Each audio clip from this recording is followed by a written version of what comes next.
suratu Tariq. At-Tariq torjotoɗum. Bismillahirrahmanirrahim. Be inde Allah enɗowo kinnotoɗo. Wassama'i wat-tariq. E asamay torjotoɗum. Wama adraka mat-tariq. E ɗume andinima ɗume torjotoɗum.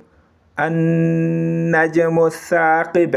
Hodere yaynantonde sumpitore. In kullu nafsin lamma alayha hafiz. Wala kala nafsu fu koyna denoɗo dow magu. Falyanzuril insanu mimma khuliqa. Nden yo neɗɗo rara ibgu e ɗume o tagira. Khuliqa mimma in dafiq. O tagira ibgu e ndiyam paƴƴitotojam. Yakhruju min bayni sulbi wat-tara'ib. Ɗam ɗo wurto ibgu e hakkunde ɓawo e loyle. Innahu ala raj'ihi laqadir. Andu kanko tabiti o bawɗo dow lornukimo. Yawma tubla as-sara'ir. Nyalde sirriji jarribete. Fama lahu min quwwatin wala nasir. Nden ibgu e sembe wala namo e na ballowo.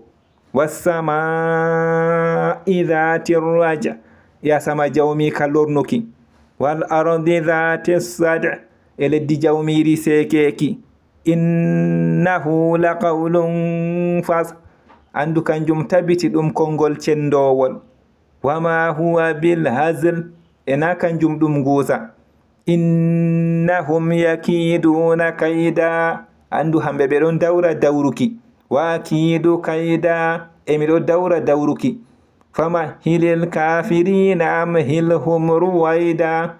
Nden sabbitinan heferɓe sabbitanan ɓe sesaki.